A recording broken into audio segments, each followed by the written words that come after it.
Hello, everyone out there in the world. Guess what? Guess what? You're back with us again on Real Talk with Dominic Santana. And today, as often, I have a very special guest, but this guest is really, really special. And we're going to get into why he's special to me, but also special to the entertainment business. I'd like to welcome Mr. Shaun O'Rourke. Thank you. Glad to be here. I'm glad to have you here, bro. Yeah, man. It's we've known each other for quite a long time. I think Many moons. We met in 2006. It's impossible. I'm only 28. No, I'm just kidding. Yeah, way back. We went way back. But yeah, no. We how did we meet?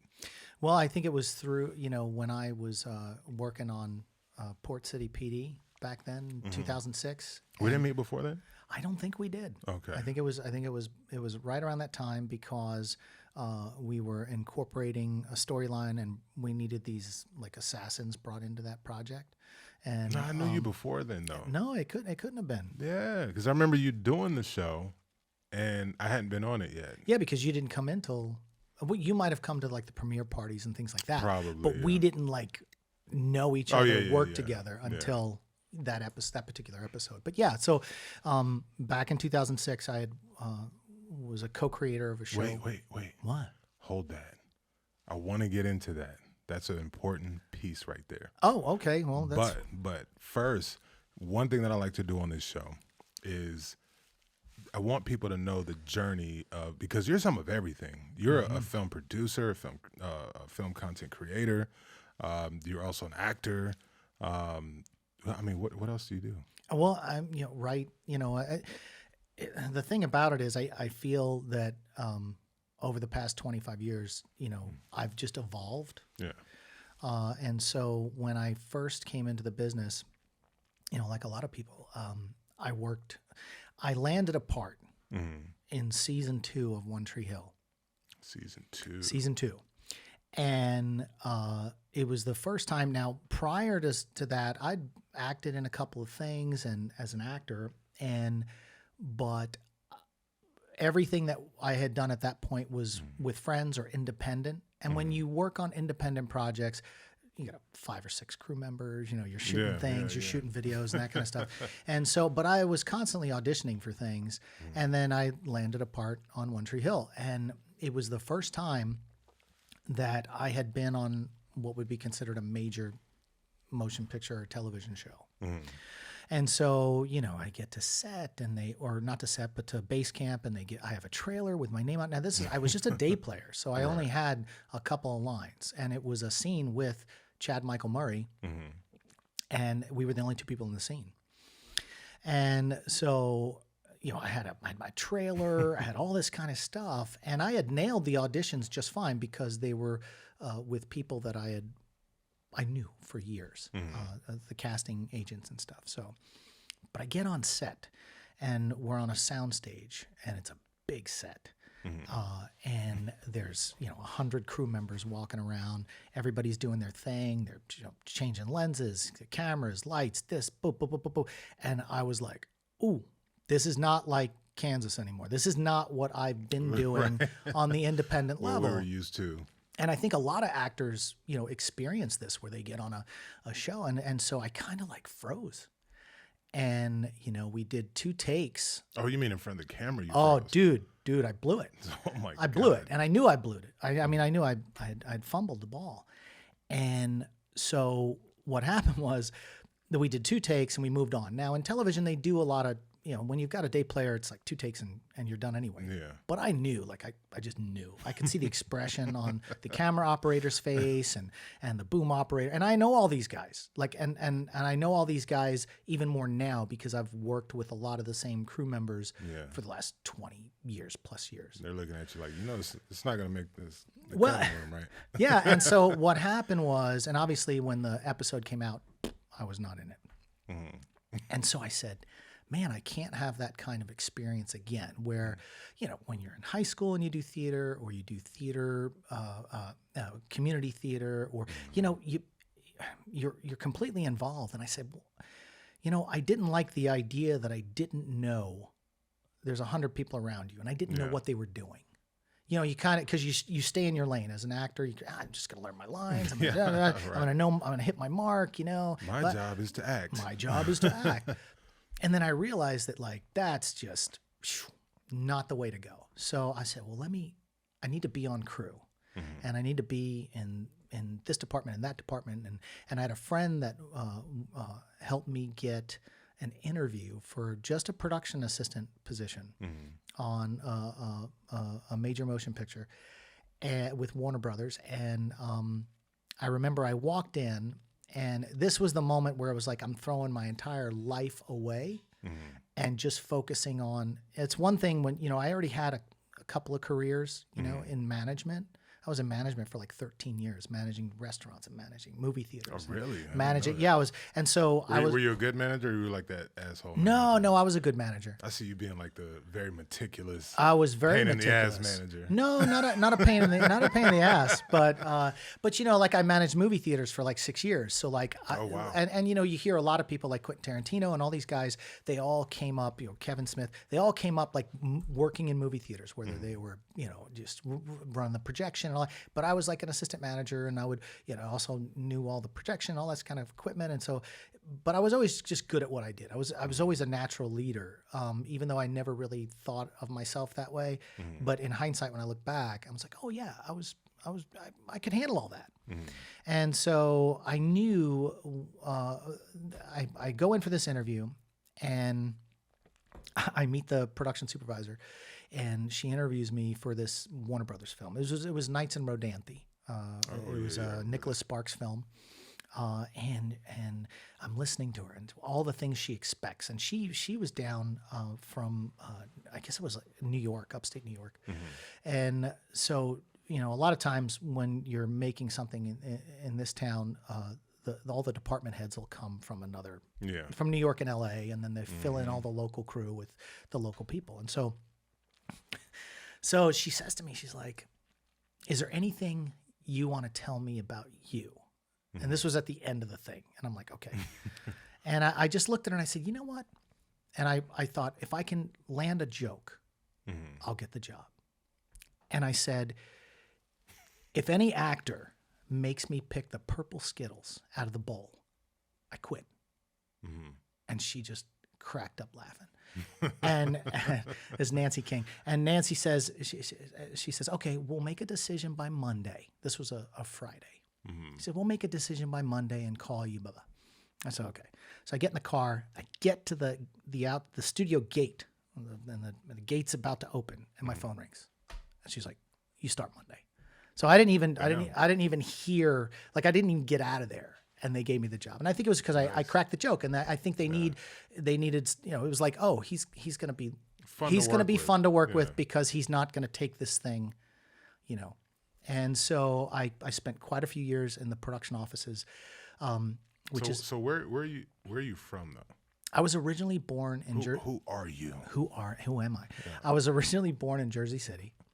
Really? Yeah. I'm from Jersey. I'm a Jersey boy. I've known you all this time. I didn't know you were from Jersey. Yeah. Okay. Explains a lot. Yeah. Well, you got a Jersey hustle. No, you don't have that Southern slow hustle. Well, I get that from, I probably get that from my mother. All of my family was born in Manhattan, but I was born in Jersey City because of circumstances and the other side of the bridge, and everybody moved. And so I think they always joke and say, well, he's the bastard kid from Jersey, because we're all from New York City. We're, you know, but yeah, I grew up there until I was about 8 years old. And then we relocated to Durham, North Carolina, where I grew up and went to high school. And then when I graduated, I had a choice. I grew up very lower middle class. So we were kind of poor, you know, from kindergarten all the way to senior year. You know, I got the free lunch because my mom never made the money, you know, that could do it. So we qualified for free lunch, and you know, there were times where we were on food stamps and things like that. And I remember when I was little, my mother would send me and my brother would hold hands, and she'd send us to the corner store in Bayonne, New Jersey, right outside of Jersey City. It's almost connected, the two places. And we'd go to the grocery store, Bell's grocery store, and she'd send us with the booklet. The booklet. God, Pull out the booklet. brown $5 bills, or or the orange $10, whatever it was. And she'd send us and she'd give us a grocery list. And me and my brother, we would go. We'd hold hands and we'd go one block up and we'd get all the stuff and we'd hand them the book because, you can't tear it out. You're not supposed to. The cashiers are supposed to tear it out of the book. But sometimes we'd go with just the $1 bills or whatever, the fake $1 bills. Now everything's EBT card. People get EBT cards. Yeah, they got it good nowadays. Which is great because, I remember it was always embarrassing. It was so embarrassing. Dude, it's so embarrassing to pay for something and then you pull out the booklet. And there's, he's poor. He comes from a poor family. And you got to tear through each one. Yeah, tear through each one. Dude. The EBT card now, you just swipe. EBT card. And then no one knows your EBT. No one knows, yeah. You could just swipe at the store. And it takes that, that pressure off how I felt. And then you grow up and find out how many other people were using the food stamps Food stamps too. Yeah. It felt like it was just you. It did. Yeah. And so, growing up like that, you get to a point where, the best thing for us as a family was to migrate south to where my grandparents were in Durham. Okay. And my grandfather worked for Liggett Myers Tobacco Company, and they had shut down the office in New York City and relocated it there. So they had an option: lose your job or relocate. So they relocated, and so over time, it was the only way we could get on our feet financially. It was just to move south and then kind of start over. And we still struggled because, like I said, I had free lunch all the way up until 12th grade. And I remember, man, it's funny that we talking about this because I remember. Even in 10th and 11th grade, when the bell rang for lunch, I would run as fast as I could to get to the lunch line before anyone else because they would punch a card. Yeah. And I did felt. You guys have the little manila cards like we did? Yeah. Yeah. And I would feel like guilty. And don't forget it at home. No, because you don't eat. Out of luck. Yeah, you don't eat. And I'd always feel guilty and stuff like that. And then in hindsight, I'm just like, wow. It's a shame that the public school system in general across the country, because it only costs like 65 cents to prepare a meal at a public school. And with all the hundreds of millions and billions of dollars nationwide, that everyone should eat for free. I don't care what your socioeconomic status is. Everyone should eat for free. That should not be a concern. Especially the crap they're serving. Yeah, it's terrible food. You know what I mean? It's not like you're sitting at a restaurant getting restaurant food, and it's like it costs. Yeah. You're serving, you don't even know if it's real food. Yeah, so it's one of those deals where, they should be providing meals for kids across the country. Definitely. And we can afford to. Absolutely. We're the wealthiest country on the planet. Yeah. There's no reason why there's no reason why people should go hungry, but people should also feel ashamed. Yeah. That they can't, that their family can't provide that extra. My mom, there was three of us, brother and sister and me. It was three of us. So, it was tough in that respect. So you go from, I'm sorry, what were you about to say? No, that's it. So no, I definitely understand that story and can relate. And so you graduate high school. How do you end up? Do you go to Wilmington after that, or? Yeah. It was about 18 months or so after I graduated high school. What happened was, I kind of had this. I knew that they were making Dawson's Creek in Wilmington at the time. Yeah, Old Dawson's Creek, and I had been driving down to Wilmington to audition during like 11th grade, 10th grade, 12th grade. Yeah, I was auditioning for, movies of the week were really big back then in the 90s. And so I was already auditioning, and I just said, you know what? My mom was like, you could go to college, we could take out loans and all this other kind of stuff. And I said, you know what? I said, let me just try this. And if I can be successful here, then I'll go off to LA or I'll go to New York or I'll do something like that. And I said, but let me try instead of putting any kind of burden financially on anyone, because we didn't have it. So no matter what I did, it was going to be debt, right? Yeah. And you know, I've never been one of these guys that wanted to go to college to do theater. I'm a film guy. Like, I love movies and TV shows. Same for me. So for me, it wasn't a matter of like, I'm going to go get a theater degree. Now, Yeah. most people that graduate college with theater degrees end up teaching. I was going to say they end up teaching. And I'm not a teacher. Right. I mean, a lot of people have asked me over the years, "Oh, dude, you should teach a class. You should do a thing." And I'm like, "No." I was like, because you know, I'm not at a level where I could be like, "Yeah, I can teach you." It's like, no. You know, Anthony Hopkins can teach you. Right. You know, not me. I'm just good for what I feel I'm good at. You know, Yeah. and but people have asked me to do that. But anyway, so I did. I went. So the decision was go to Wilmington and try it.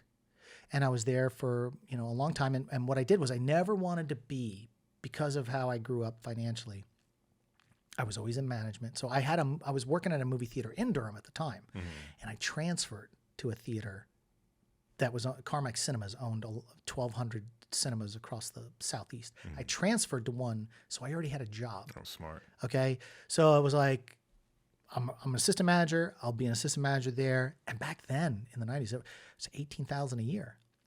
But you know, a 1-bedroom apartment in Wilmington was $350. Now it's $1,700.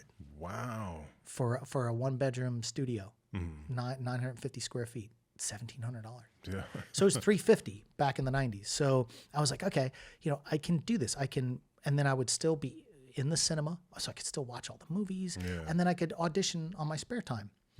But as the time went on, and every year I was still management, and then I left after 6 years, went to another restaurant management, and then automotive management, and so I just was like, you know what, like if I don't make a move, and then when I failed on One Tree Hill, that's when I was like, look, you're either going to jump in the pool and stop. I was worried. It was security for me because I grew up, you know.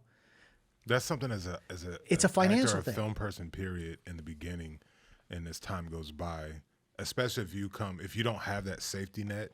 Some people are fortunate enough to have a safety net where they can try things. If it doesn't work, it won't fall flat on their ass. But it's that aspect of, it's always that thing that's on your back of like, if this doesn't work, then what?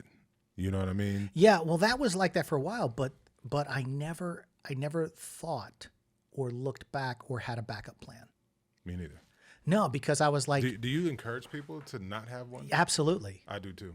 Yeah. They look at me crazy like, no plan B, because in my mind, plan B is just a setup for failure. For failure. Absolutely. Well, not even just for failure. The thing, because we learn this as we get older, not even, you need to fail. But I always say, you're gonna fail, but just make sure you fail up. Yes. Meaning you learn how to do it better the next time. Go right back in. Yeah. But plan B says, I failed and I don't have to try again because I have a backup plan. Which ends up being, that was your whole plan the whole time. You just didn't realize it. Yeah. Absolutely. Wow. Yeah. I mean, it's amazing how much we think alike in that respect, because I've always felt a backup plan just sets you up for failure. And I always said, you know, if I die and I never get to a level where I'm satisfied, at least I died trying. Yeah. And I lived for myself. Yeah. You know, now I'm married and I have a 3-year-old, so I live for them. And but of course, even that's still part of living for yourself. But sure. And it's not a selfish thing. You have to a degree, because it impacts your family, it impacts the people around you, it impacts your life. And I'm a firm, I was gonna say believer. We all have no choice but to believe this, but I'm very much aware daily that we only get to do this thing once. Yeah, that's it. Now, we get to do it again. All right, cool. But we'll find that out. No one finds it out until we leave here. Yeah. You know? And so you really have to live that way. And you have to, because it was a woman came to me and she was like, I have 2 kids. I really want to follow my dreams. And I don't know. I feel selfish for taking less money to also then have extra time to go pursue these parts of my dreams. And it means my family, you know, has to sacrifice a little bit. And I feel so guilty about, you know, wanting to do that. And I was like, you shouldn't feel guilty. I said the best thing you could do is letting your family sacrifice a little bit, but letting those children see you go for your dream. At least try. Because it inspires them. Exactly. Yeah. Exactly. They'll understand when they get older. Absolutely. But they'll also get that lesson of, you can't tell me these things aren't possible, or you can't do.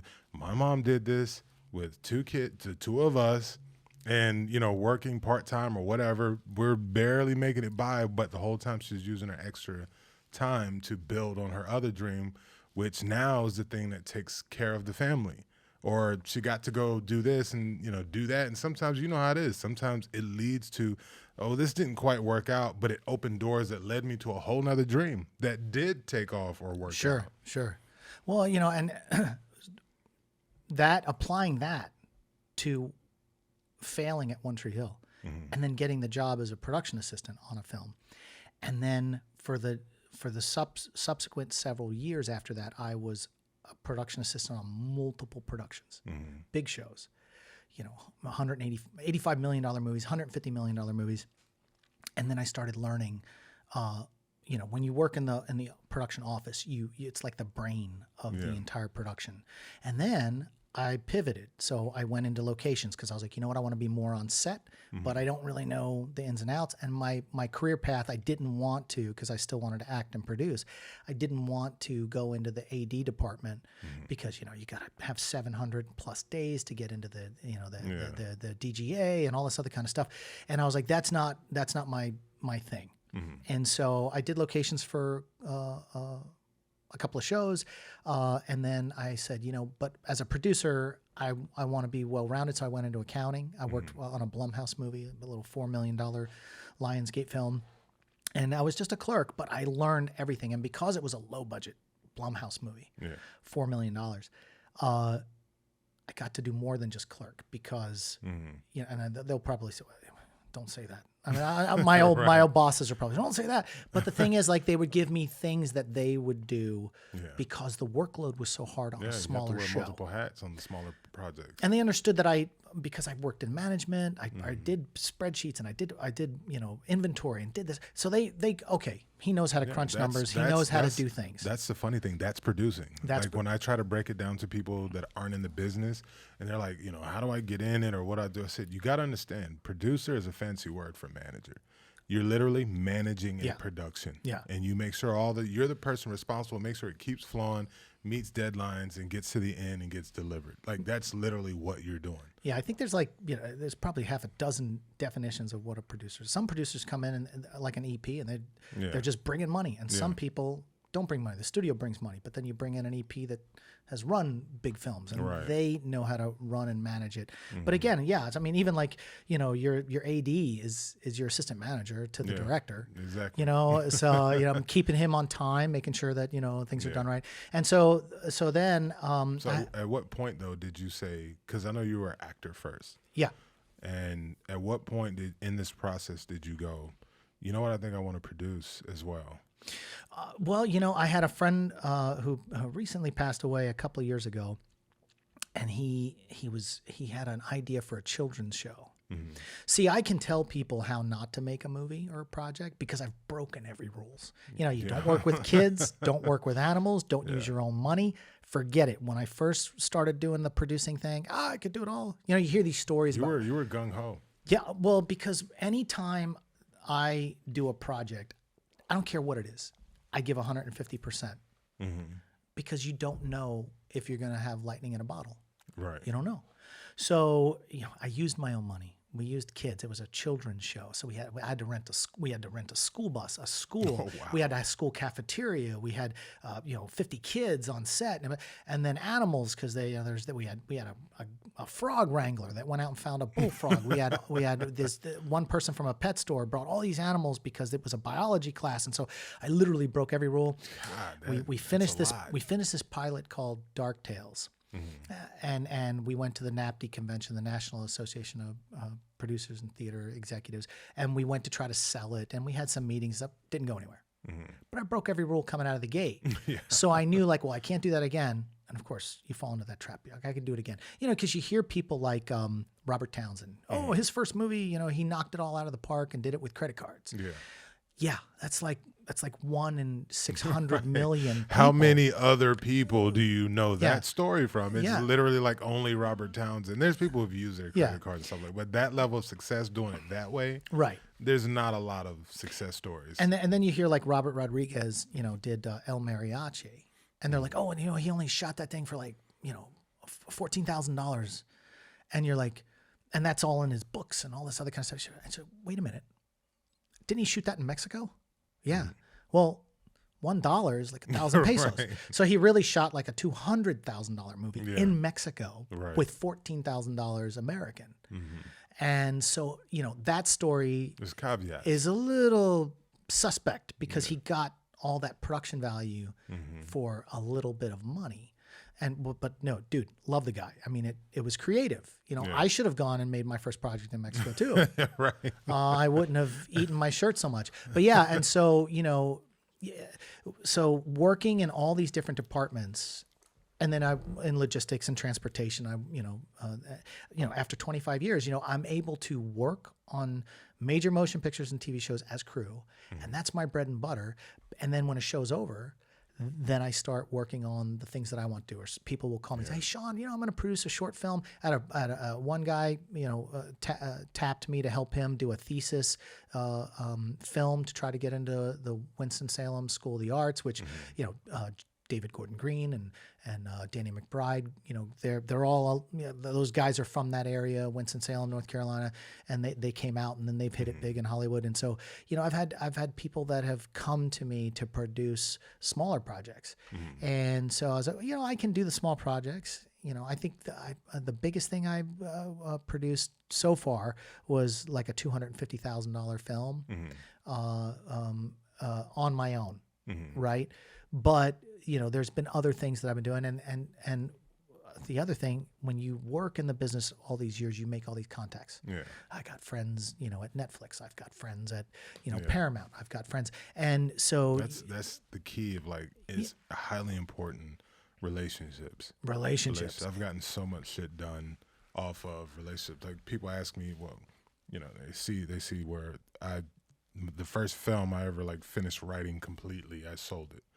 And people are like, wow, it must have been amazing. It's a pretty good script, but I mean, it's not going to win an Oscar. Yeah. But, so how did you because I knew writers who were like, dude, I've been writing for 10 years and submitted 50, scripts. Like, how the hell?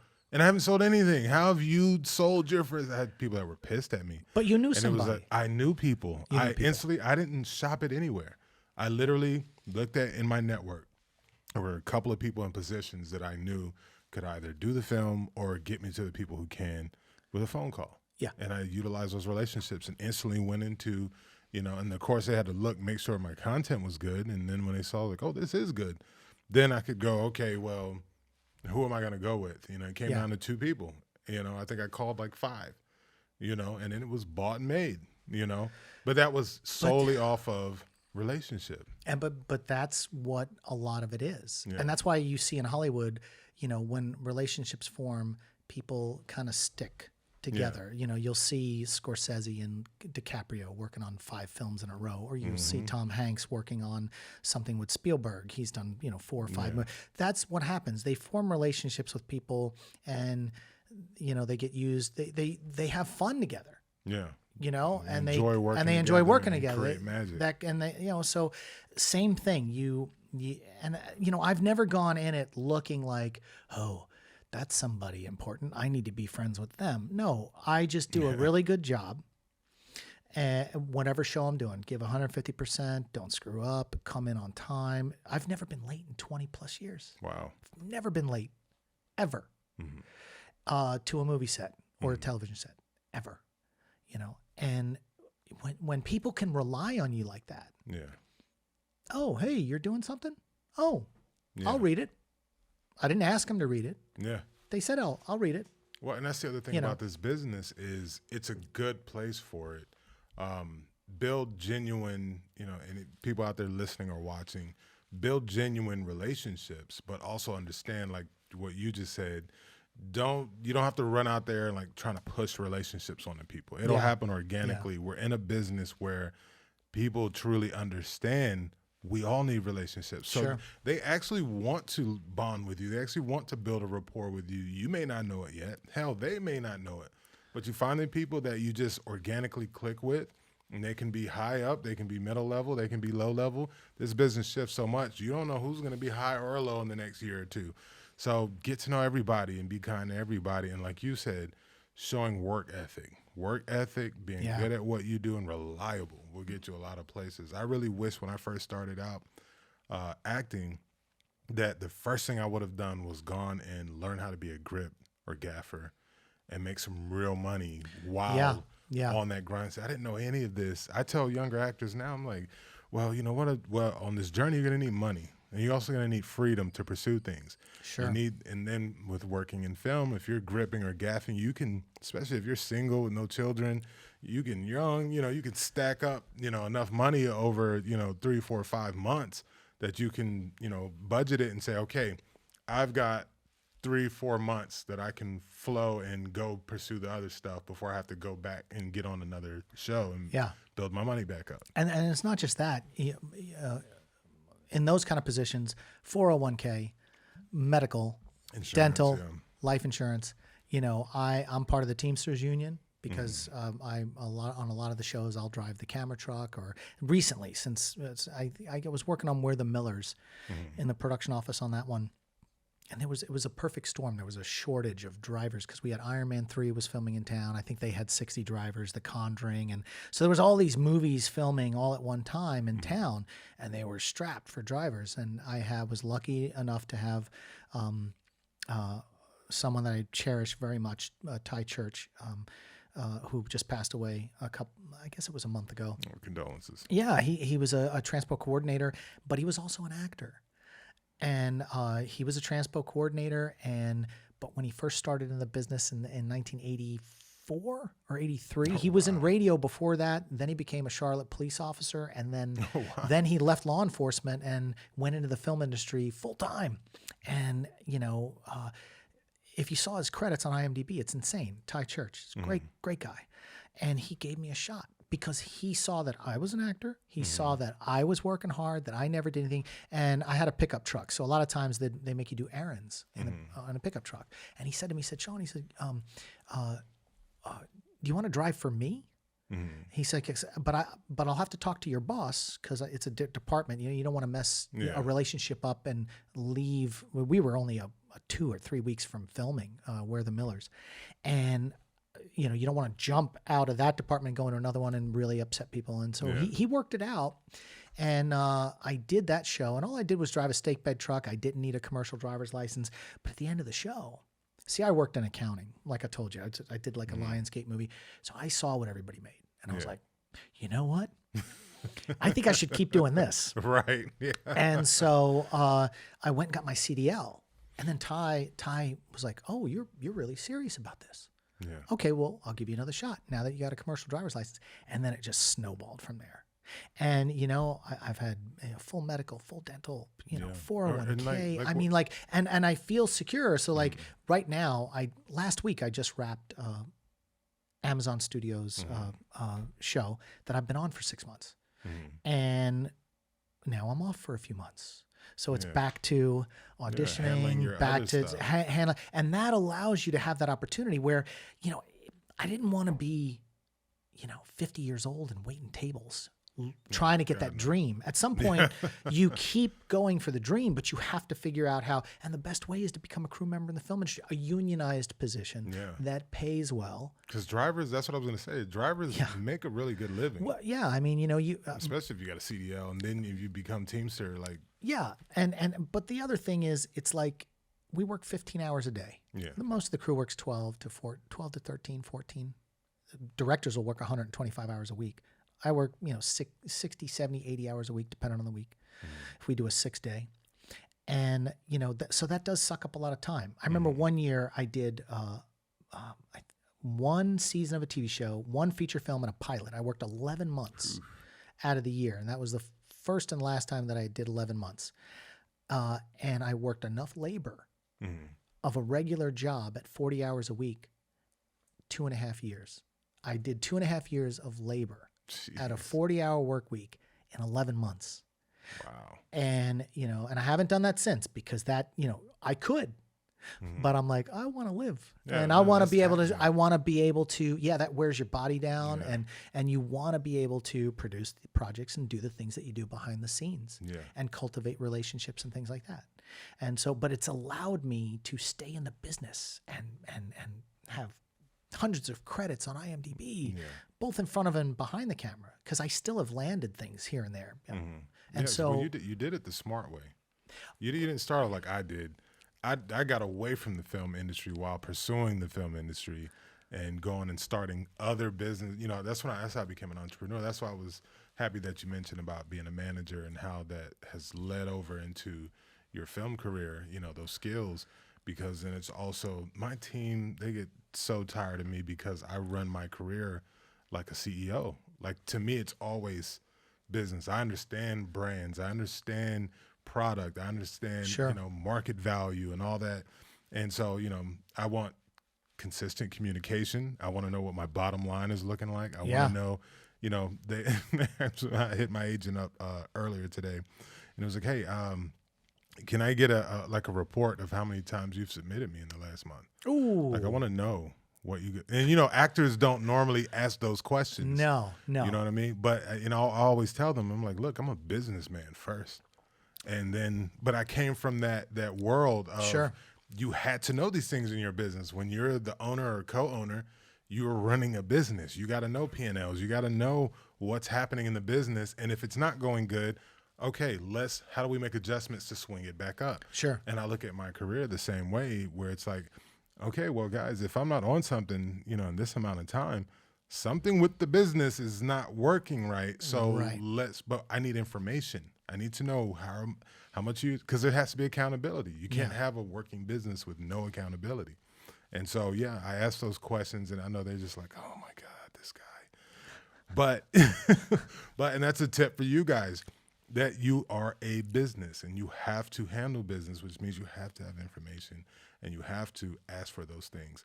But I want to get into one of your greatest accomplishments that I don't see you talk about enough, which was your show. Now, correct me if I'm wrong, but you guys, I know it was you and Stu, right? Charles Stewart Jr. Yeah, who is he's been my friend since I'm 16 years old. We met in high school. Yeah.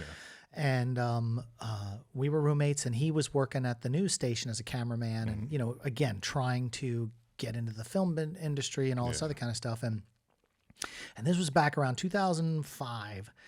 YouTube didn't exist, right? And iTunes had just come online, and there were a lot of things happening with the iPod. So you had the small iPods that would have music and stuff, and then they had this iPod that had a 2-inch by 2-inch screen.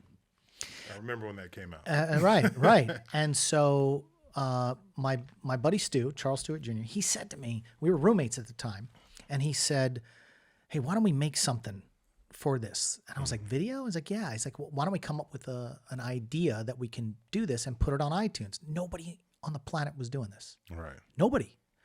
Right. Well, before you go deep into that, yeah.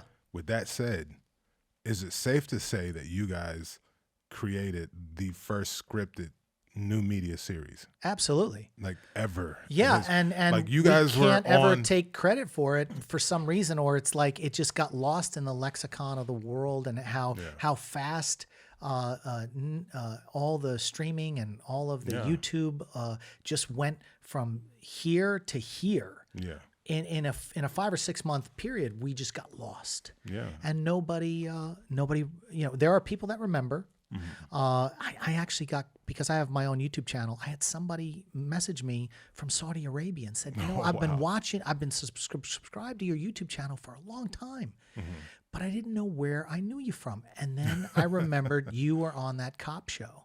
You were that actor on that cop show. And I was like, where are you from? He said, Saudi Arabia. And I was like, oh my God.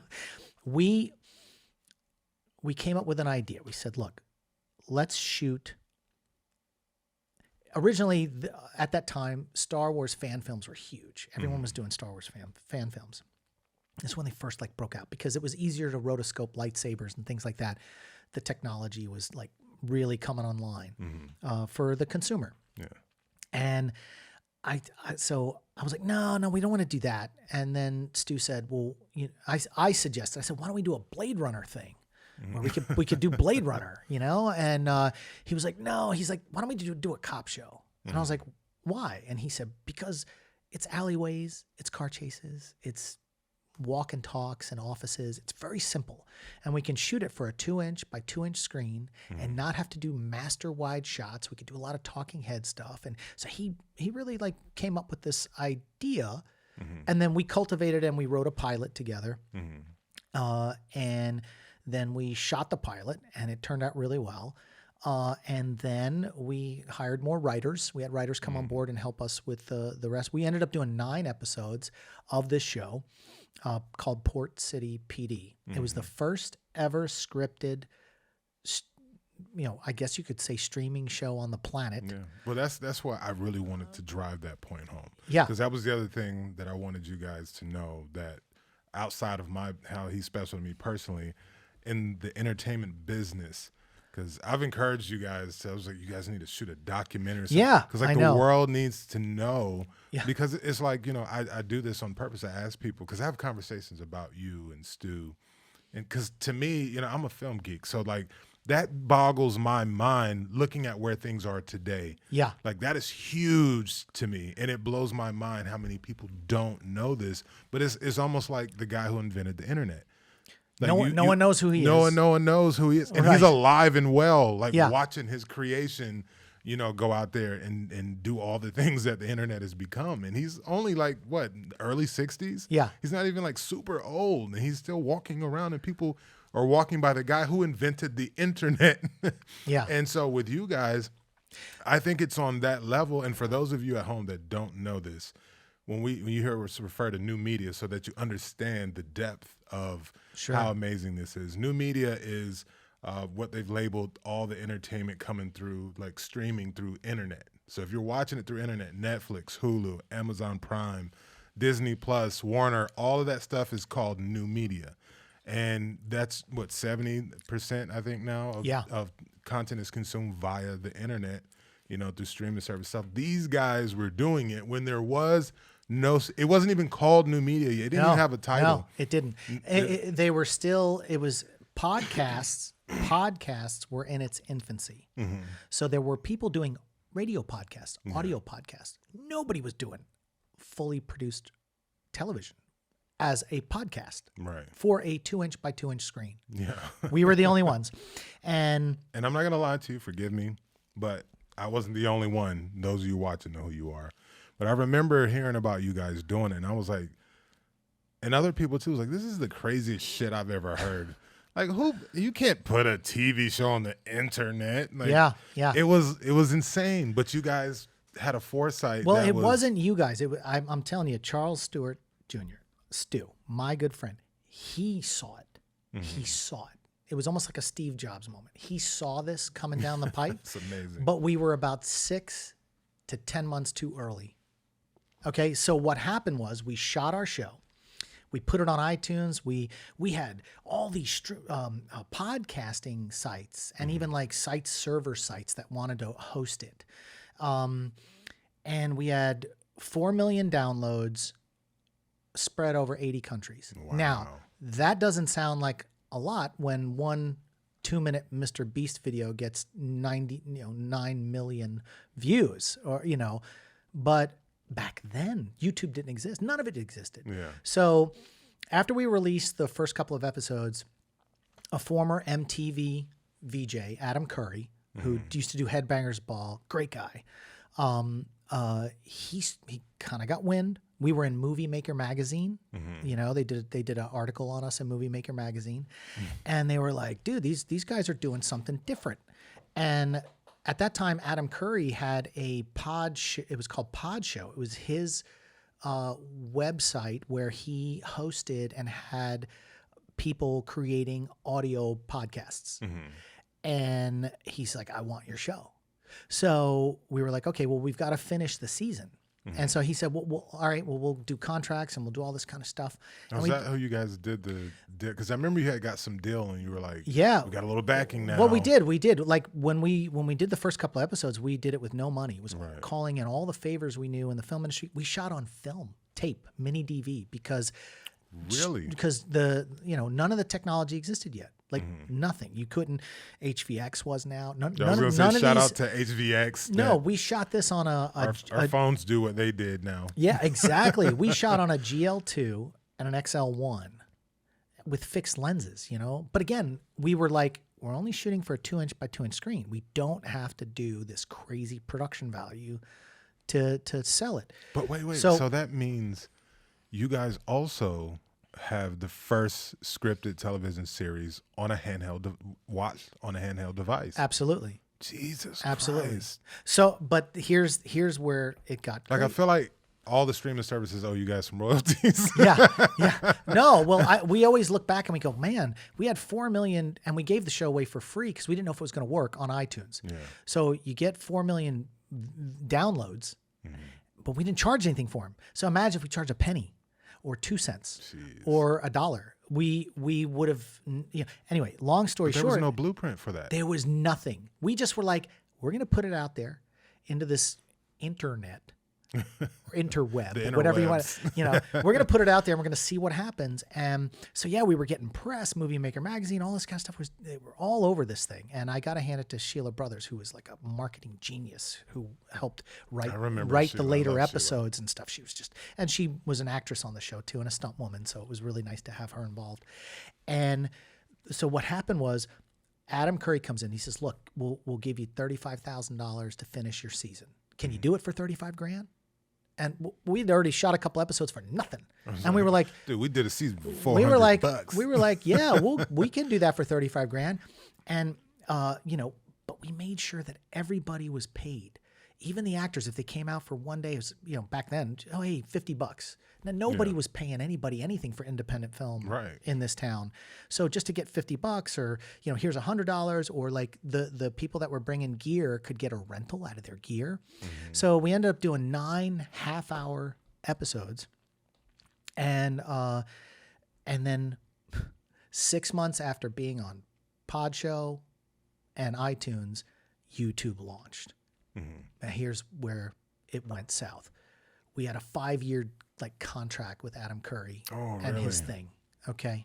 So we couldn't go put it on YouTube because he's trying to drive traffic to the Podshow network. Yeah.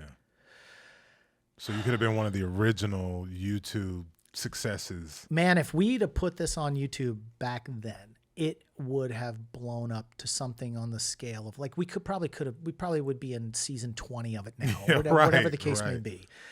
But we were kind of hamstrung by contracts. I didn't know that. We couldn't do anything with it. I was wondering why, because you guys were on the forefront. So then everything takes off on YouTube, and the rest was history in a matter of 6. And everybody's watching what you guys did and going, well, shit, we could do that on YouTube.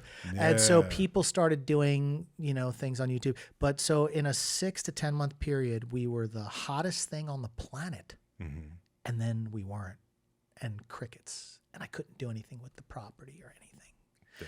And so that's history. And I would love to, dive deep into, a documentary about that someday if somebody ever hears it. But, to me, it's a chapter of my life. And again, it's one of those things where I realized we can produce things on lower budgets. And then, so then you go from there and you move your way up and you produce things and you guys worked really hard. And the thing about it too was, especially being newer producers and going into uncharted territory, you guys continue to scale it. It got better. It got better, yeah. Production got better. Yeah, you know what I mean? We would get car mounts and mount them on cars and do car stuff. And yeah, man, I mean, the production value definitely went up. So when you watch the first episode and the second episode, then when you see 3, 4, 5, 6, you're like, whoa. And then the storylines got really good too, because we had multiple writers doing things. But again, but then you also had people wearing a lot of hats. So if you do watch the show, and I don't think it's out there anywhere, to be honest with you. I don't think you can find it anywhere. because it's been so many years. And but you can see the flaws in it, but people forget that we were trying to shoot it for a 2-inch by 2-inch screen. So we weren't trying to do giant crane moves and things like that. That just wasn't something we were doing, because our whole thing was people are going to sit and watch our show and get an oil change. Yeah. And while they're sitting there getting an oil change, they could be on their iPod. And then it became a video iPod and became almost like a phone. And then the next thing you know, a phone came along. And then and so, yeah, I mean, we were there at the infancy of it. And it's an honor to like be a part of that. Yeah. It's a history, bro. It's like, I know. You got to admit it, man. You got to just live your truth. It's historic. Yeah. And people should know. That's why that's one of the main things I wanted to talk to you about today, because it was like, people need to know this, this bit of history that, there's no telling what you guys inspired, because no one comes to you and says, no, hey, I happened to look when I was, 19, I saw you guys doing this thing. And then I became a filmmaker at 25 and was like, okay, I can do that. Or, hey, all the shows and things are people going, man, we don't have any connection to Hollywood. We don't have any connection to networks and studios. Oh, well, look at these guys. They just put that shit out on the internet. Yeah. Well, let's do that. Let's do that. But, we did have some success later on with it. Once we could get the rights back. I had an agent at the time, Maureen Cooper, and just to handle that.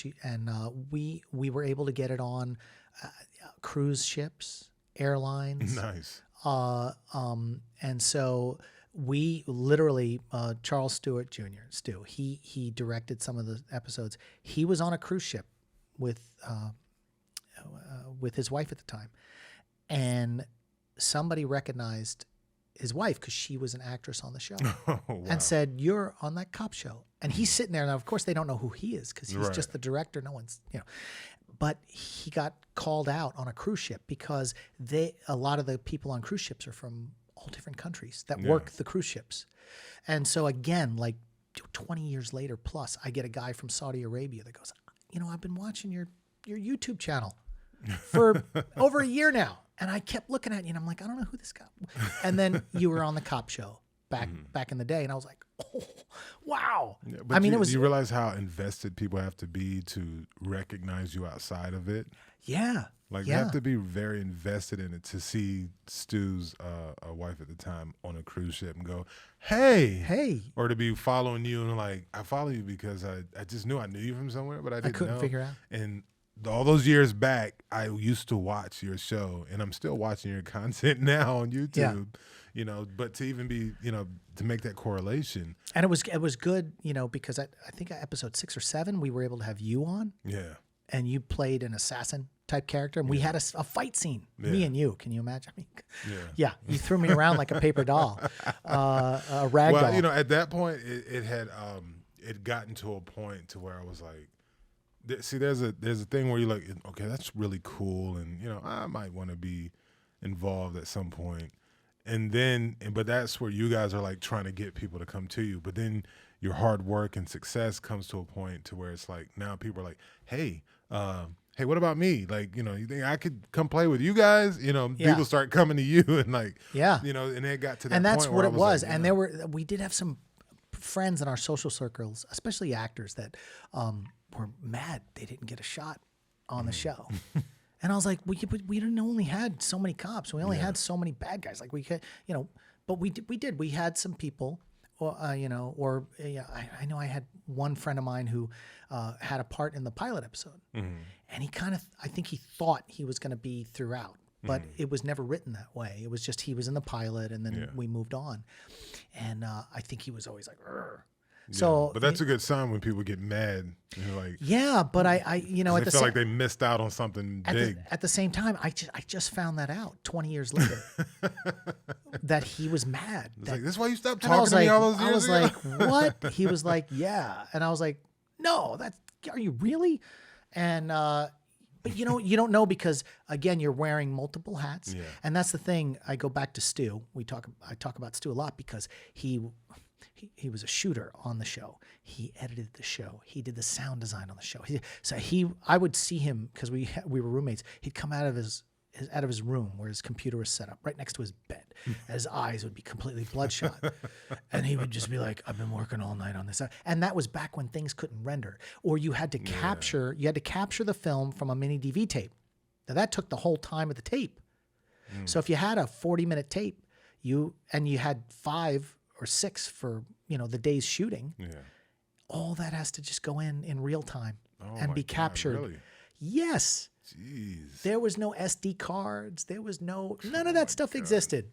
Nothing like the technology is today. And that was the thing where, like, technology, I always say, well, if we'd made that show now, with all the technology we have now, it would look, like a multi-million-dollar show. Yeah.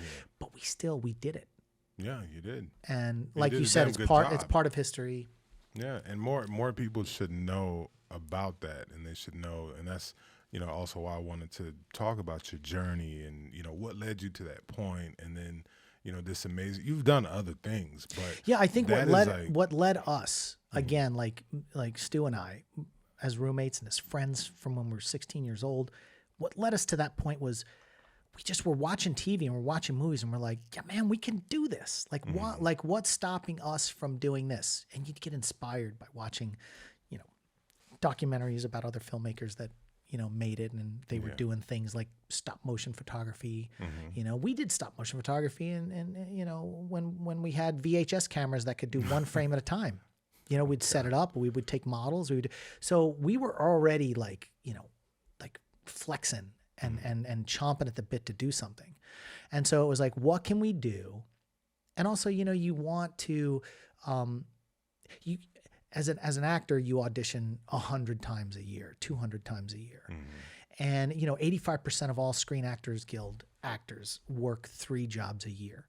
And they could be 3 day players. So you're looking at $900 a day for 3, and the rest you're waiting tables. The 15% of Screen Actors Guild members are Tom Cruise, Julia Roberts, all of the top tier people.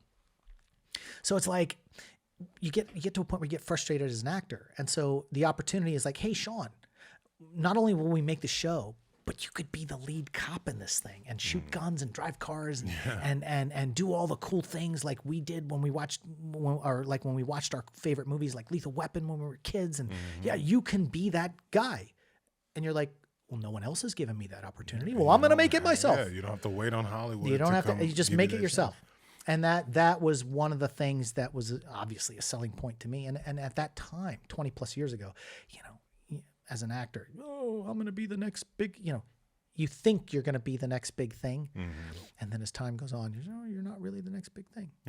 And so, you want to capitalize on projects that like you're completely attached to and that you're fully invested in, and that's the way I treat everything that I do now too, is like just fully invested, and I never wanted to go back to being like, like food stamps. Yeah. It's not that I ever wanted, you know what I mean? Like when you go forward in life, you want to just keep progressing. Right. You want to just, you don't want to go backwards. Yeah. So what are you, cause you've been involved in the film business a long time. You got to see a lot of things change, a lot of evolutions. Like we were just talking about the technology in film. What are your thoughts on the film industry where it is today as opposed to when we were all first starting out? I mean, just going back to, when we did Port City PD, there was no YouTube. There was no Netflix. There was no nothing. I produced a small indie film called Butchered, a horror film. We actually got it on Netflix in 2010.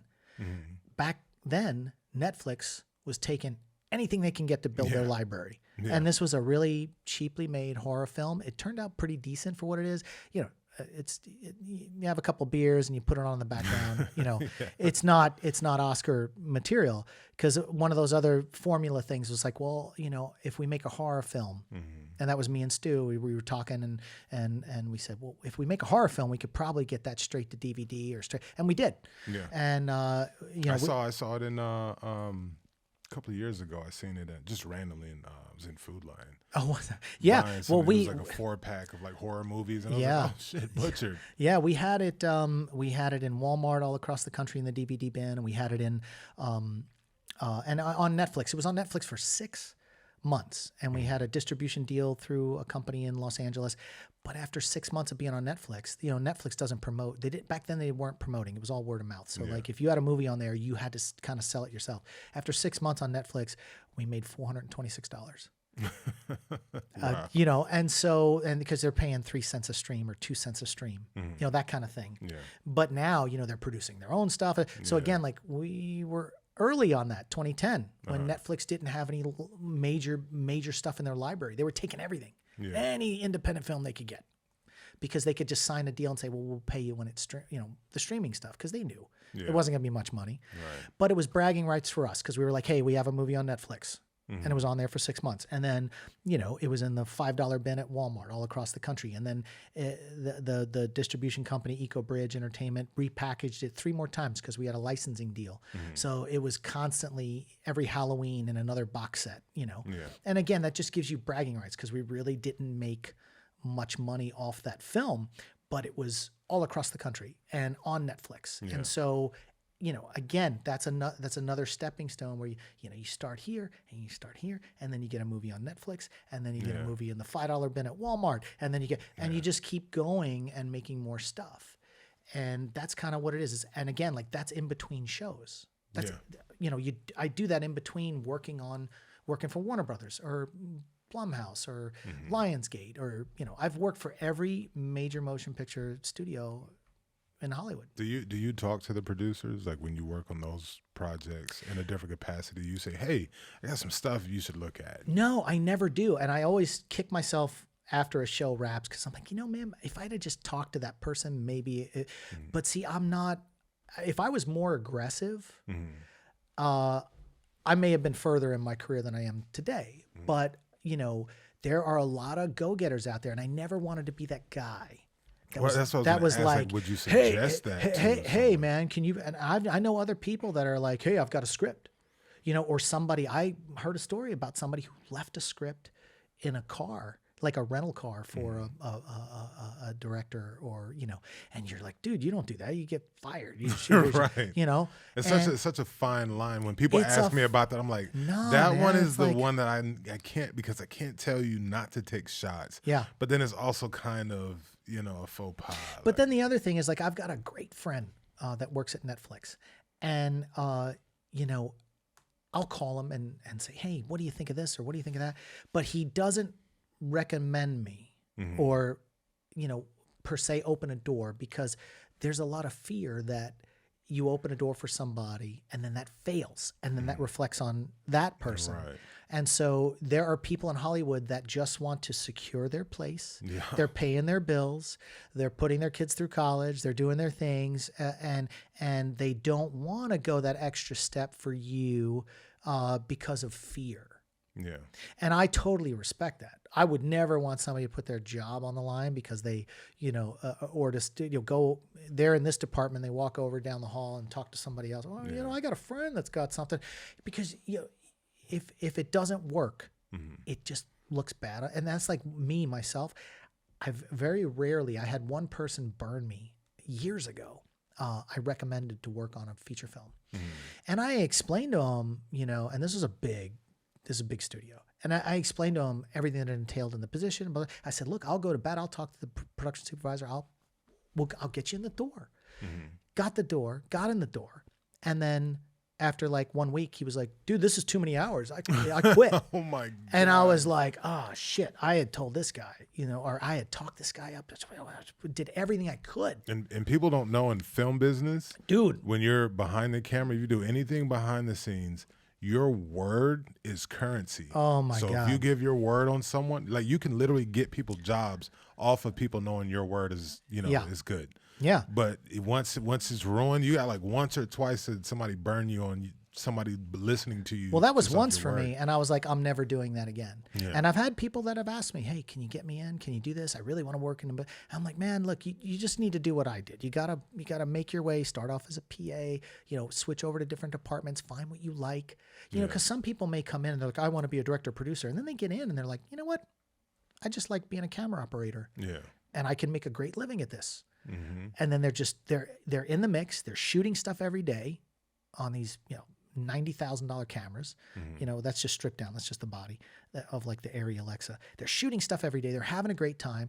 They can have a wife, have a kid, pay a mortgage, have all the benefits. Meet really cool people. Meet make really a lot cool of people. Friends. Yeah. You're looking through the lens and you're watching big actors, work like Mel Gibson and things like that. And you're like, oh, this is great. You're watching it in theaters and you're like, that what you're seeing is my eye. A lot of people, when there's 200 credits at the end of a film and they're scrolling up, you take a lot of pride when you see your name scrolling up. I know I've done that on many films. I'll be like, oh, look at that. I'm right there. And you're like, yeah. And you'll take a screenshot of it in the theater and then you'll post it on Facebook. Look. But, it becomes a family. Yeah. And so you don't, I just don't. It's not that I don't want to. It's just I have a fear of protection. It's kind of like my friend at Netflix, or it's kind of like my friend at Paramount. Like, it's a fear. You don't want to. Yeah. You don't want to hurt your own position. Yeah. That doesn't mean when you get somewhere you don't send the elevator back down to help people. Yeah. And when you get to for people that deserve it, and we'll get in there and go hard. Absolutely. But like the Hollywood system is so different from. It wasn't until I got higher in my career and then was living in LA and seeing the difference between, because I'm from the Southeast myself, and I started my career in the Southeast, but I started out, with people like you guys, the independent producers, right? Doing all the indie stuff, learn. Then you get over to LA and you realize how it's such a big conglomerate system. Yeah. And how a lot of those guys, like you made mention a few minutes ago, about they get in their position and they just like, all I'm concerned about is holding on to my position and the stability of it. Yeah. And staying in this system. And it's like, I compared it to being breastfed. Like they're out in the mother is the big corporations. Yeah. And they just hang off, feeding all day, every day, where the indie guys are like the guys, traipsing around through the jungle, just trying to make a way and build stuff. And, they're just built tougher. And then you talk to those guys. I remember, you'll get a good laugh out of this as an indie producer. We, Chasen and I, we're talking about, one of our projects. And we're like, we're talking to a few, private investors. And, we've got this $3 million budget film. And it was a Netflix guy, not your guy, but another friend of mine that I know who's a producer at Netflix. He was like, wait, you guys are doing a $3 million movie? I was like, yeah. Thought he was going to be impressed. He was like, that's impossible. You can't do a movie for $3 million. Yeah, there's people, yeah. And it was like, dude, wait. I was like, is that a serious response? Like, you don't know that people are making movies for less than $3 million? I mean, perplexed. He wasn't being funny. He was so perplexed because he came up from the beginning in that system. Yeah. So where this is poor money all over everything, and he came in that system where that wasn't even a reality. It didn't make sense to him. It was like, dude, there's no way you can make a movie with 3 men. And then he was like interested in the indie world, like, you guys are making movies for less than how? Tell me, how do you do this? And he's not the only one. We've talked to others, and you know how Chasen is in the amount of stuff that he knows and is self-taught with a lot of it, and learn other ways to produce. But I literally one day I wanted to show him how good he was, and I was like, because I need you to understand that you're from the indie world, and the amount of things you've learned and the amount of years you put into learning them. I need you to understand that, because you get into the comparison thing of like, man, I want to be up there with like those guys. But it's so hard. It's like, it's just such a hard climb up that mountain. And I was like, you got to understand, when you don't come up in that system. I said, look, I brought him out with a major producer, right? A long-time producer. We went and had a meeting, had a lunch meeting. I'm going to bring my business partner, Chase, and I just want you to meet him. And he's like, okay, yeah, cool. And so I bring Chase in, and he's like, holy shit, it's, so-and-so. And I'm like, yeah, I just wanted you to meet him. I said, and I purposely drove the conversation into talking about film production. And we're talking. My friend that's, a bigwig, he's like kind of lost in some things. When you get into the beyond just the overall, deal making and all that stuff, get into the actual physical production of film, the different departments, different things and all that. And we're talking. And so it turns, he starts asking Chasen questions like, you know how to do X, Y, Z? Yeah. Well, what is this and what is that? And Chasen's breaking down all of it, from cameras to, gear to how to do this and how to do that. And the guy's just looking at him like, and he literally looked at him. He said, no offense, but why do you know all of this?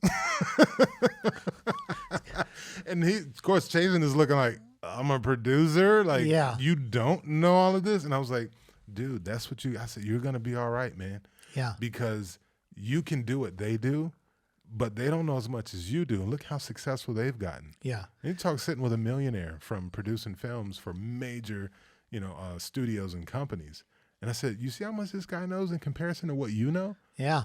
Just relax. Keep doing what you do. You're going to be all right. You know what I mean? Absolutely. You've got a lot of people in the business that are not creatives. Too. Oh, I always tell people it's not even ran by creatives. It's not even They don't see it. Sometimes they don't see visions. They just want to know who's in it and what their marketability is, and if it's going to make money. It's all metrics. Yeah, numbers, formulas, and metrics. Yeah, they hire their creatives too. Is this good? Should we get that? It's really hard to find those gems. Where people are passionate. Like I feel like there's so many channels, so many streaming networks that they're trying to crank out so much content across the board that they've lost trying to find that next Scorsese, or trying to find, those people that are really passionate about it. And again, it's called show business, and people forget about that too. Yeah. It's got to turn a profit. It's got to be a business thing. And that's why people are always like, oh, Netflix canceled that show after one season. It's like, well, yeah, because obviously they saw the internal numbers globally and it's not working.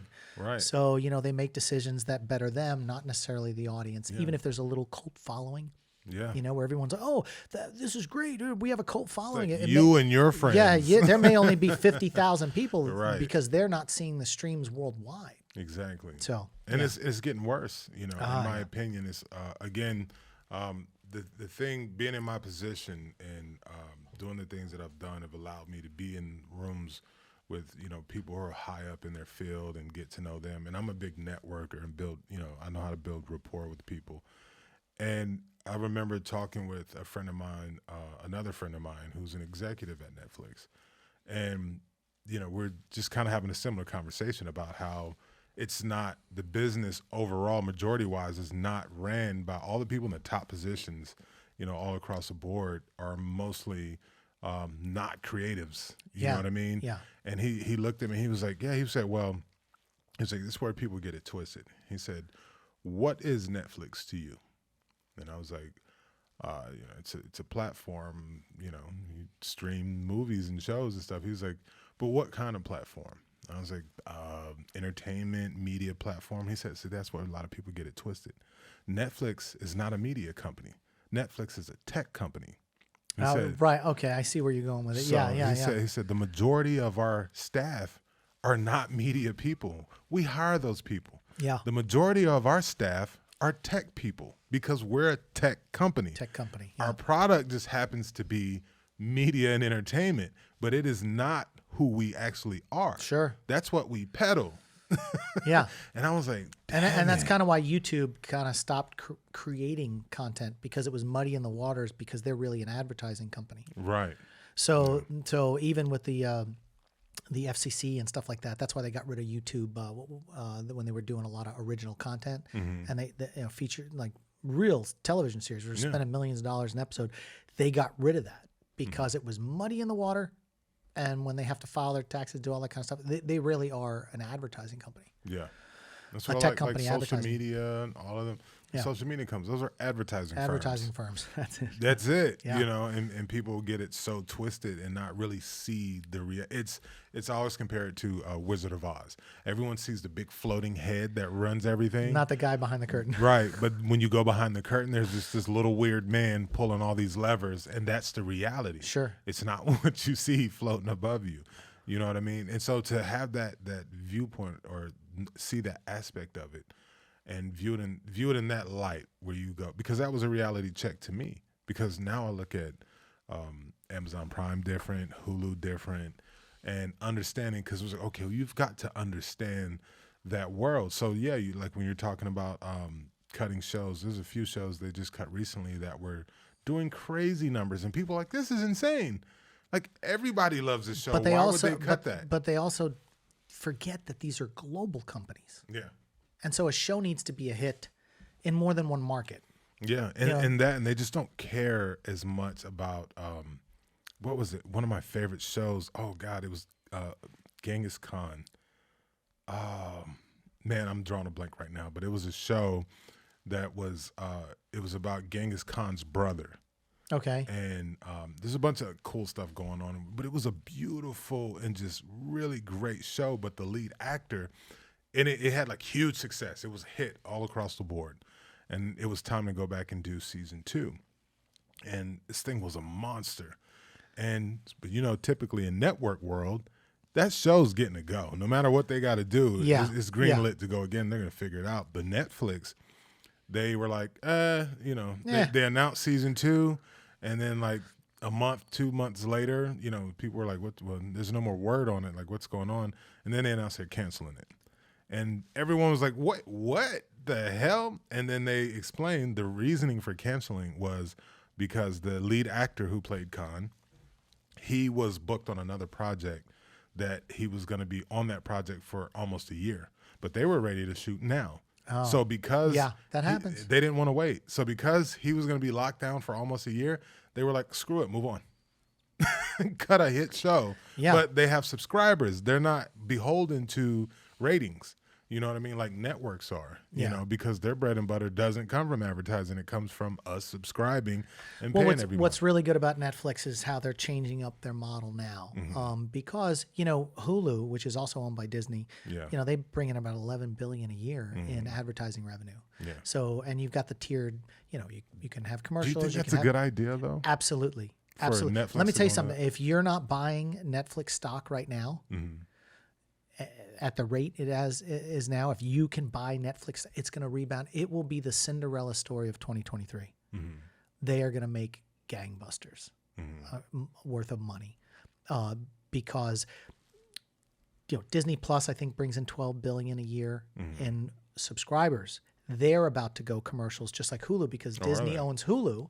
So they're going to offer a commercial. They're like dominoes. Everyone is going to start doing it because there's billions in advertisement money, and that will help pay for the shows minus this. So your subscribers is what keeps your board members happy. Yeah. Right. But the advertising revenue will then pay for the content. Yeah. And they were doing it the wrong way. Netflix was borrowing billions. Yeah. You know, to make the content, but you know, they were always having debt spending service. More than they were making. Well, no, it's just debt service. You know, they're living in debt. Yeah. And so, you know, they're not defaulting. Yeah. Well, you know, these major companies, they have these plans. We're going to spend, go into debt and build these things out. Like the Marvel Universe. Sure. I think, would they spend like 150 million just developping for 10 years? And it's like, but after the end of the 10 years, we're going to make a lot of money. Trust us. Yeah. 29 films later or 26 films later. Yeah. But then you look at like Black Adam and what, you know, it's not making the money it needs to, but it's still within the parameters of the Discovery Warner merger. So they're going to write off, even if Black Adam doesn't break even, which it's probably getting close. They're not doing well. I haven't seen it yet. They're not worried about it because any losses for the whole fiscal year, they're going to be able to write off anyway. Well, it's like the Catwoman project where everyone's like, "Oh, what?" I was like, "You guys got to know business. You got to know how you know things work." And that's another one. You know, next summer, Discovery.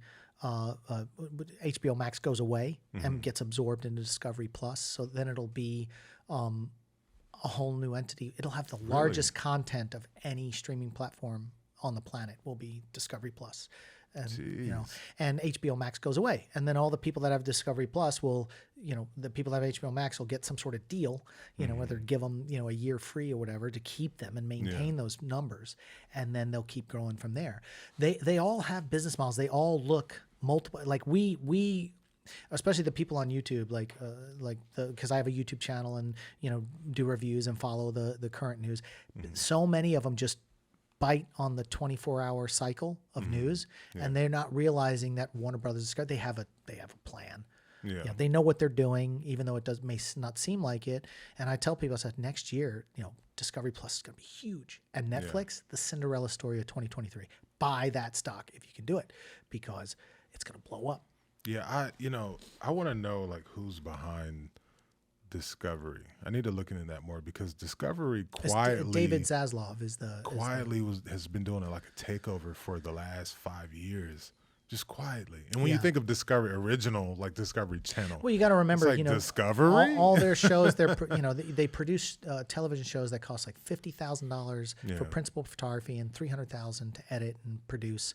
So, you know, a regular television show is, you know, $2 to $5 million an episode. They're doing stuff for $300,000. Yeah. So, but they're making the same profit margins on advertising that a television show for $3 million costs, and they're only spending $350,000. Right. So you have to look at, like, that's how they were quietly able to just start getting a market position and then do that takeover. Yeah, but others have done that, but they didn't have the foresight to go, now let's use this to just take over. Yeah. Well, and you know, there is rumors that they may end up, after 2 years of restructuring and getting all the stuff settled, that they may sell to NBC Universal, may buy Warner Brothers, idea. And then I mean, it's just, you know, because you got Disney that swallowed up Fox and all of its content. I think they became, like, after that deal, they became like responsible for like 23% of the world's content. Sure, but they also needed to get the X-Men into the Marvel universe. And the only way to do it was to buy Fox. Please. No, it was. No. It was like the only way to do it. No, I get that aspect of it, but and then they get the Fox library, which is all the Alien films. Yeah. I mean, you go to the history of all the 20th No, it was Fox smart stuff. for Disney, Yeah. and it's a great thing for Disney. I mean, just overall business when it comes to monopolizing, because you know what happens when these monopolies happen. Well, I know you see the charts where you'll see Disney, and then you'll see all the subcon, you know, and it's just like it's a spider web where they own everything, ESPN, all that stuff. Yeah, but you know what? Even NBC Universal is owned by starts with a C. Comcast. Yeah. And it's like, you know, when I found out their headquarters was in Pennsylvania, you know what I mean? I was like, and I was just talking to one of the VPs, and was like, yeah, I got to go to, or the CEO's flying in for, you know, such. I was like, wait a minute. The CEO, his office isn't here? And he's like, no, he's at the head office. And where's the head office? Pennsylvania? Well, you know, but Comcast. Things change, because I think people forget that in the late 80s, early 90s, Universal Studios was owned by a Japanese company. I didn't know that at all. Yeah, so like, and they change hands. These things change hands. Yeah. And if they get too big, they'll split off. They'll branch off things that aren't working, and they'll kick it to the side and let somebody else take it. And it's fluid, man. And this is a whole new world that we're living in now with this content and how it streams. And so if people just let it play out, you know, but they still, oh my God, you know, David Zaslav is destroying DC. He's destroying this. It's like, nah, dude, they're not stupid. This guy didn't become a CEO without knowing. And, you know, you're going to upset people. And I don't care. And the thing about the entertainment industry is time there's layoffs, like at Netflix laid off, you know, a lot of their sales agents and all this stuff. Anytime there's layoffs like that, it's in the news. But, you know, an air conditioning company, you know, in Oklahoma that lays off, you know, 5,000 people isn't in the news. Right. But entertainment is so, it's got this glow to it, and everyone, and you got Deadline and Variety. I mean, you don't have an air conditioning magazine that's known worldwide. Right. Like Deadline. It's more clickbait when it's Netflix. It's like, what's going on over at Netflix? Right. Yeah. But again, like, that's why I think those things happen, and, you know, the media just, you know, they jump on it, you know, and a lot of the people, they don't understand how the show business works. Yeah. So. Yeah. And you're right. It is show business. It's all about business. Yep. And so you have to, I say probably about to halfway through my career, really take that part of it serious. As far as, I was like, I need to know how this business works. I need to know, and that's kind of how I fell into wanting to produce stuff. You know, first it was writing. Then I wrote a project, like I said, it got put out. And I remember I didn't know that side of it, you know, because I'd never sold anything before. So the director calls me with some notes on some things he wanted to change. And I'm listening to him. I'm having this phone call with him.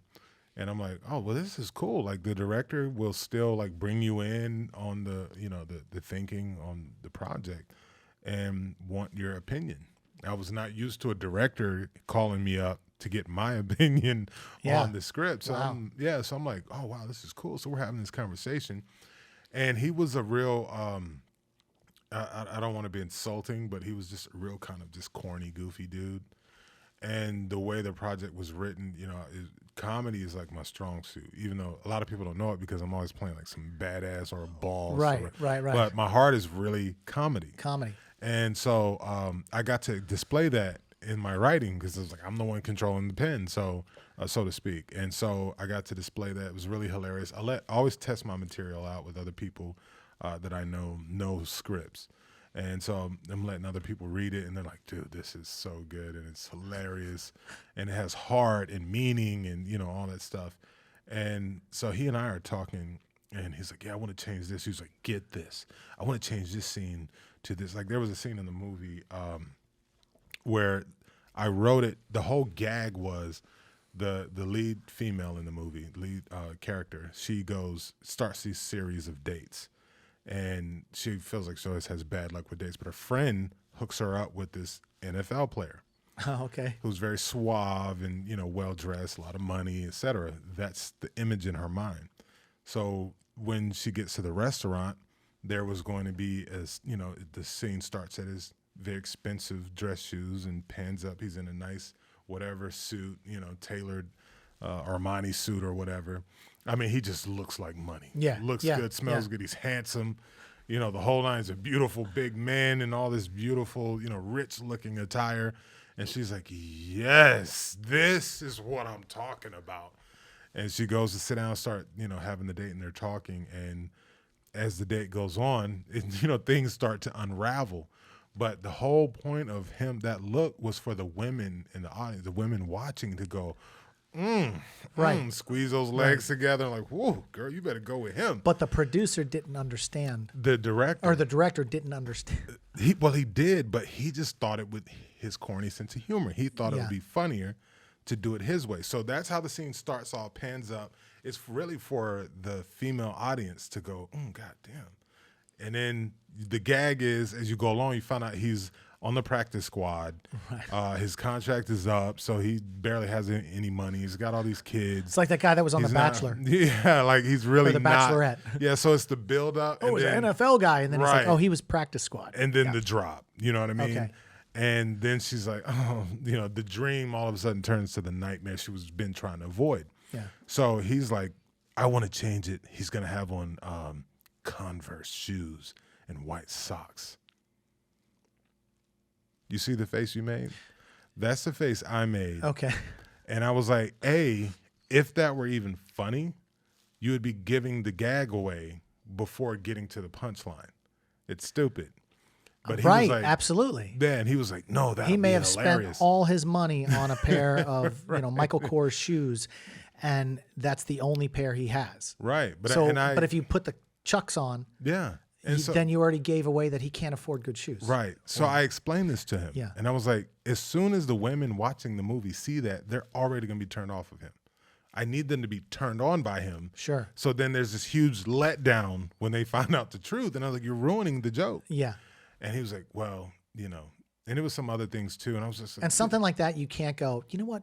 Let's just shoot it both ways and see how it pans out. Because once you put on the shoes, that has to play in multiple scenes. So then you're shooting stuff twice in multiple scenes. Yeah. Just to get that point. So you have to make a decision. Yeah. Well, see, I thought I still had the weight because I was the writer and he called me. So I learned a very valuable lesson in that phone conversation. This is what all this content. Did they go for the Chucks? Yeah. Well, it ended up not being Chucks, but sneakers. But I was talking to him and I was like, well, okay, thank you for telling me that, but I don't really want to. I don't want to change it to that. Yeah. And he was like, oh well, me calling you is really more of a courtesy. You know what I mean? Well, if it was WGA, they can't change any of it. Well, he was just like, well, you get a director's, script, draft and all that, and he'll make the adjustments or whatever. But he was politely telling me to kiss his ass, and that it was a courtesy call, but he was still going to do what he wanted to do. Yeah. So I'm like, wow. Like, okay, so kiss your ass is what you're saying. Well, thanks for the courtesy call. Right. Yeah. So when I told him, I was like, well, dude, you're wasting my damn time then. Why are we on this phone call? If you're going to do what you want to do anyway, now you're wasting my time. Just do it. Right. Yeah. You don't need to call me for that shit. And so he did it, and I learned in that moment, I was like, I thought I had some control because I was the writer. Yeah. Now I'm realizing my vision can still be altered and changed. And I was like, okay, I need to learn to produce. And I need to learn to go get the money, make the shit myself, Yeah. or with me and my team, and bring forward the vision that it was created for. Or like, you get into a position where it's like, you know what, if you don't compromise on certain things, you may lose that opportunity to just make it. Yeah. So it's almost a catch-22 where when you do get involved on a level where they're like, you know what, we like this, but if you push back too much, then this guy's uncooperative. He doesn't want to. Well, and I had already sold it, so I didn't even have any rights to it. Well, I get it. You know what I'm saying? Like when you are involved in that capacity, it's almost like, well, if I give up this, I can still maintain this. Yeah. And that's kind of how, with certain projects, especially when you get to certain levels. Yeah, and that's part of the business. It's part of the business. You're gonna have to just give shit up sometimes, and it is what it is. You got to hope that when a director does come on board a project that you have some sort of control on, that you have a great, rapport with that person, that you can butt heads but make it work or let them see the vision. And I mean, that's all anyone ever wants, but sometimes it's just so out of the control, man. Yeah. Yeah. I remember working on a show, Fred Norris, who was on Breaking Bad, or Lee Norris on Breaking Bad. No, it wasn't Lee. Jeez, it's killing me. Anyway. Oh, the one that played the other lead? The FBI. Oh, no. I'm thinking of the student that he was running around with. It's irrelevant.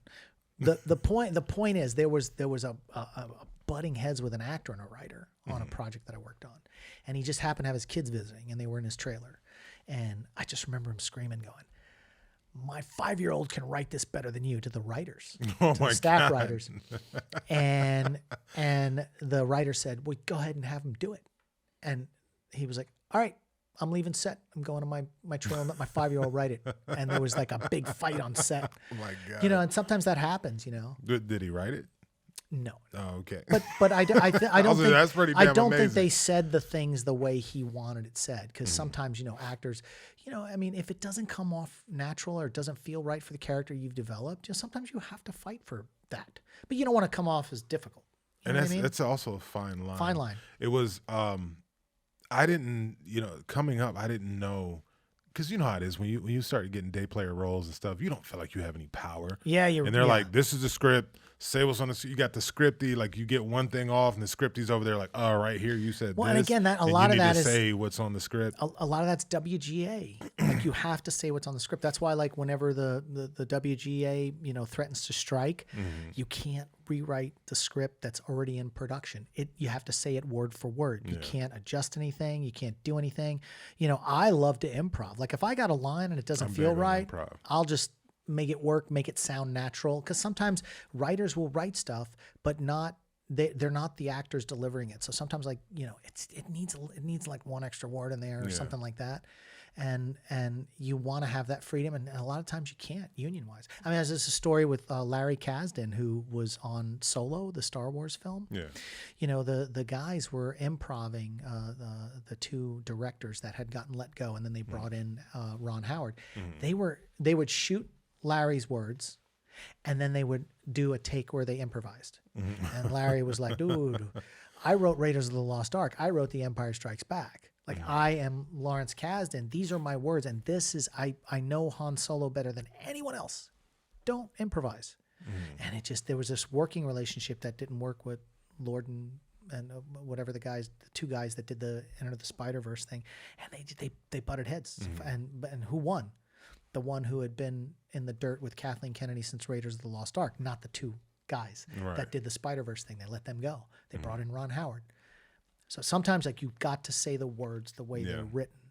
But as far as the collaborative side of being an actor, and you get it more like when you start getting above line roles and stuff like that. And I remember just when I was starting out, just being like, man, this could be so much better. I could say it this way or that way.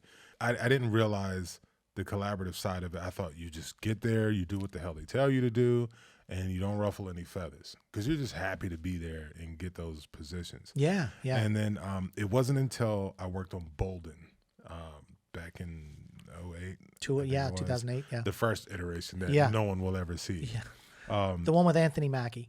Yeah, the one with Anthony Mackie and Viola Davis. Yep. And when she was nobody. Yeah, I had a great interaction with Viola Davis. She was in Knights and Rodanthe, the Nicholas Sparks movie, and she was so sweet to everyone. Was super.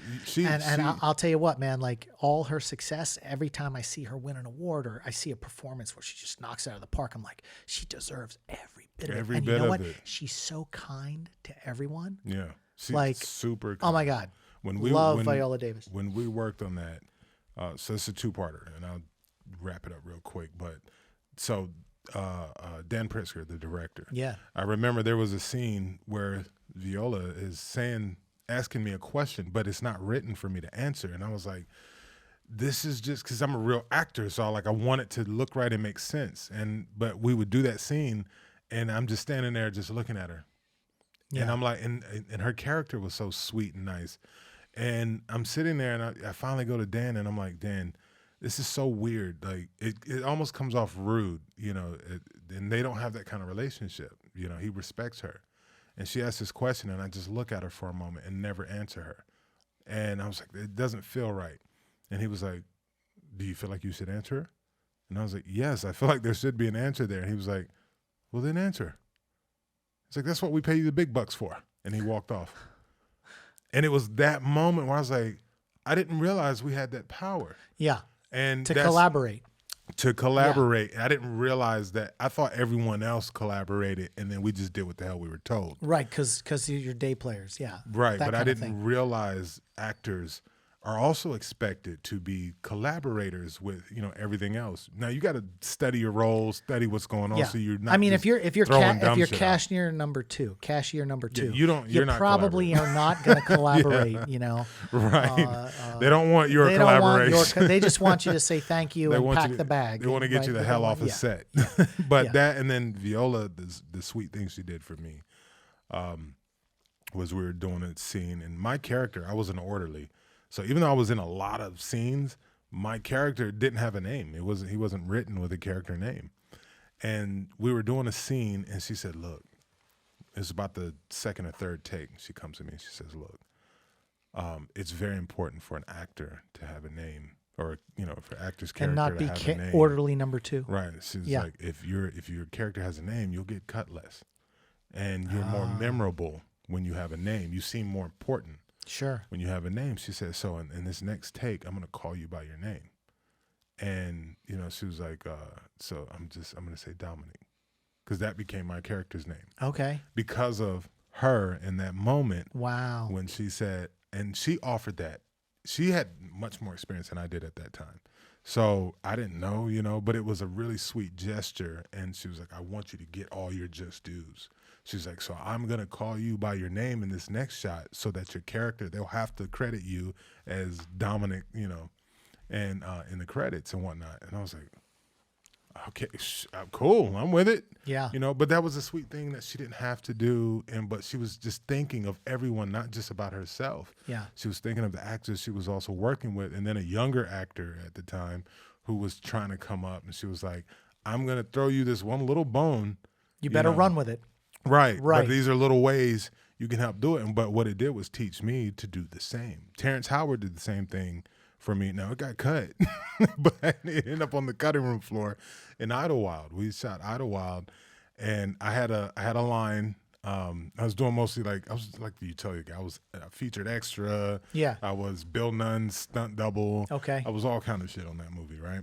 And so I had one line in the movie, and there's a scene where the character's name was Rooster, Big Boy's character, and he's running around. Terrence Howard's playing the bad guy. He's chasing after him, and he runs into the club. So Terrence Howard's character comes to the club, and he bangs on the door, and I open the door, and he looks at me and he goes, "Where's Rooster?" And then I give him my line, and then he's supposed to just push past me and go running through the club looking for him. But same thing on one of the takes, he was like, "Look." He was like, "How good are you at improv?" And I was like, I'm pretty good. It's kind of my strong suit." He was like, "Look, on this next one, I'm just going to keep going and you flow with it, okay? before I push off. So Okay. we'll get in about 3 or 4 more lines for you, and then I'll push past you and go looking for them. He said, that way we know they're not going to cut it all, so you'll make it into the movie. And at the time, I was like, what do you mean? I got the role. Why would I not make it into the movie? Right. So, but I learned, after that, and I know now, these smaller roles, you can end up on the cutting room floor. Yeah. And he was like, so do these lines. And he's one of the leads. So he's like, they're not going to cut all of this. So this is how we make sure you end up in the movie. Well, that's going to bat for you, man. I mean, right. Yeah. And they still end up cutting it.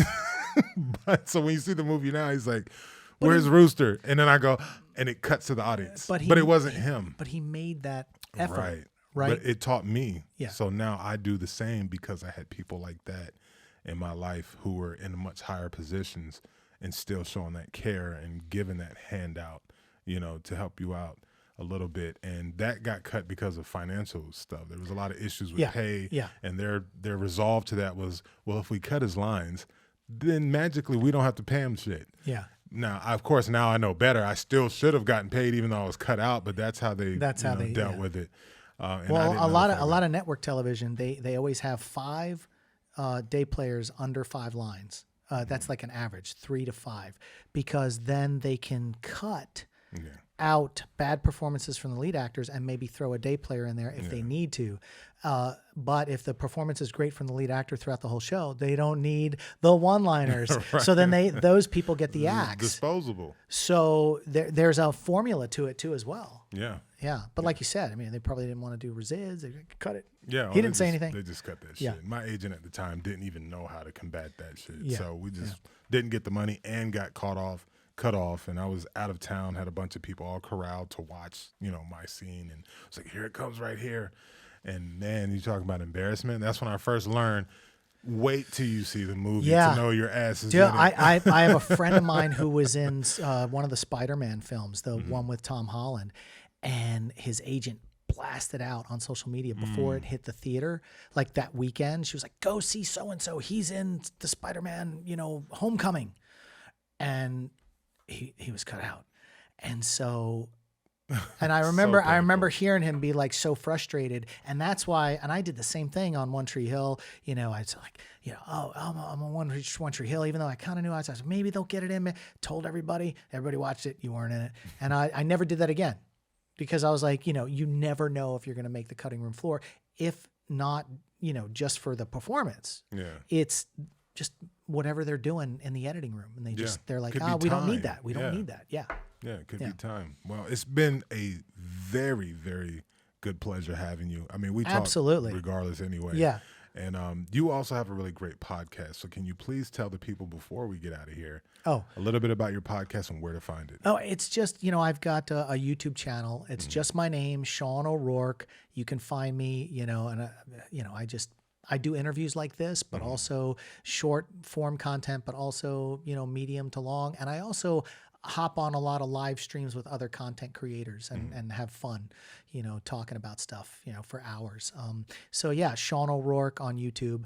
And then on there, you can find all my other social media links, whether it be Twitter or TikTok and all that kind of stuff. So thanks for having me on. I totally appreciate it. And what a great conversation. I really had a great conversation. I learned some things about you I didn't know. Well, and I learned some things about you I didn't know. So this is great. This is what it's all about, Yeah, no, I had a good time with this. And like I said, that's one thing I wanted to remember the pioneers. I wanted you guys, this was a treat for my audience because I wanted you guys to experience this and learn this story, about this guy and Charles Stewart and what they did long before anyone else was doing it and how they should get so much more credit. But that's why we got to do the documentary. We got to do the documentary. People need to know this stuff. There's a lot of behind the scenes footage I've got. Right. I'm sure you got plenty of But good it's all stuff. on mini DV. So it's like, I'm going to have to transfer call it Stu. But you ready to go old school, Stu? But no, so thanks for coming and being on our show. Absolutely.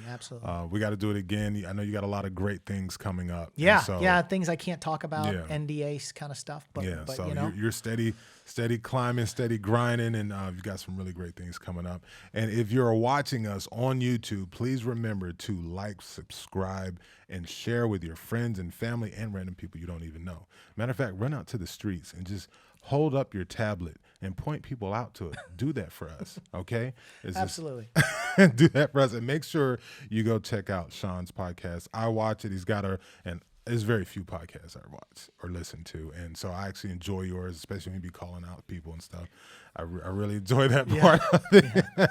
But make sure you like, subscribe, and share. Thank you for rocking with us.